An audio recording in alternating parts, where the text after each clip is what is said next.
السلام علیکم۔ آج ہم بات کریں گے ایک نہایت اہم قانون پر جو نہ صرف سیاست، کاروبار اور تعلق میں کام آتا ہے بلکہ ہمارے روزمرہ زندگی میں یہ ہمیں سکسیس اینڈ سیفٹی پرووائڈ کرتا ہے۔ یہ ہے law number 3 of the 48 laws of power, conceals your intentions. آئیے اس قانون کی گہرائی میں چلتے اور جانتے ہیں کہ کامیاب ترین لوگ اس قانون سے کیسے فائدہ اٹھاتے ہیں۔ لا نمبر 3 جو ہے یہ ہمیں یہ بتاتا ہے کہ اپنے ارادے چھپائے۔ تو سب سے پہلے سوال یہ اٹھتا ہے کہ اپنے ارادے چھپانا کیوں ضروری ہے؟ کیونکہ جب آپ اپنے ارادے، اپنے منصوبے اور اپنے اہداف لوگوں کے سامنے ظاہر کر دیتے ہیں تو لوگ آپ کے راستے میں رکاوٹیں ڈال سکتے ہیں اور آپ کے آئیڈیاز چوری کر سکتے ہیں۔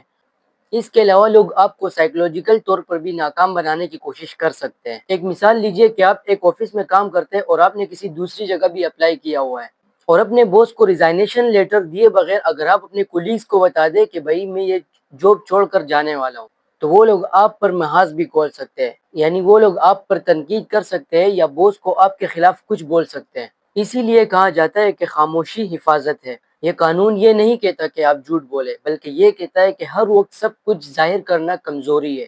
نیپولین ایک ایسا نام جس نے یورپ کی تاریخ کا نقشہ بدل دیا۔ نیپولین نے کبھی بھی اپنے ارادے صاف ظاہر نہیں کیے۔ وہ جب بھی جنگ کی منصوبہ بندی کرتا تھا تو اس کو دشمن کو پتہ ہی نہیں چلتا تھا کہ وہ کب حملہ کرے گا یا دفاع کرے گا اور یا پیچھے ہٹے گا۔ اکثر وہ اپنی فوج کو بھی اصل میں آخری وقت پر اپنا ارادہ بتاتا تھا، کیونکہ معلومات کا کنٹرول طاقت کا کنٹرول ہے۔ اس نے کئی جنگیں جیتے اپنے اس ایک حکمت عملی کی وجہ سے۔ میں آپ کو ایک اچھا سا مثال دیتا ہوں۔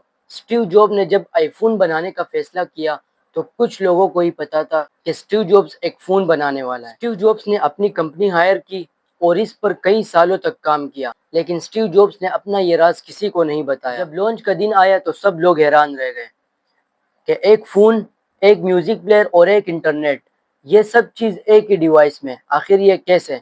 اسٹیو جابز نے اپنے ارادے چھپائے اور دنیا کو ایک سرپرائز دے دیا۔ بہتر ہے کہ آپ دنیا کو اپنے کام سے حیران کریں، نہ کہ اپنے وعدوں سے۔ انسانی نفسیات کا ایک اصول ہے، جب آپ کسی کے ارادے کو نہیں سمجھتے تو آپ ان سے ڈرنے لگتے ہیں۔ جب آپ غیر متوقع ہوتے ہیں تو لوگ آپ سے محتاط ہوتے ہیں اور یہی احتیاط آپ کو طاقتور بناتی ہے۔ یاد رکھیں، جو شخص زیادہ بولتا ہے وہ کمزور ہوتا ہے اور جو خاموش رہتا ہے وہ مشاہدہ کرتا ہے اور جو مشاہدہ کرتا ہے وہ صحیح وقت پر وار کرتا ہے۔ اسی لیے خاموشی اختیار کیجیے اور لوگوں کو گمراہ کیجیے، لیکن عزت سے۔ اب یہاں پر سوال یہ ہے کہ اس قانون کو اپنی زندگی میں کیسے لاگو کریں۔ جب آپ کچھ نیا منصوبہ بناتے ہیں یا کچھ نیا کرنے کی کوشش کرتے ہیں تو صرف ان لوگوں کو بتائیں جو آپ کے قابل اعتماد ہو۔ سٹیپ نمبر 2، سوشل میڈیا پر اپنا ہر پلان شیئر نہ کریں۔ اینڈ سٹیپ نمبر 3، اپنے جذبات اور اپنے ارادے کبھی مکمل ظاہر نہ کریں، اور خاص طور پر ان لوگوں کے سامنے جو آپ کی طاقت سے خائف ہو۔ سٹیپ نمبر 4، ہمیشہ کامیابی کے بعد بات کریں، کامیابی سے پہلے نہیں۔ یاد رکھیں، دنیا کو تب پتہ چلے جب آپ کامیاب ہو جائیں۔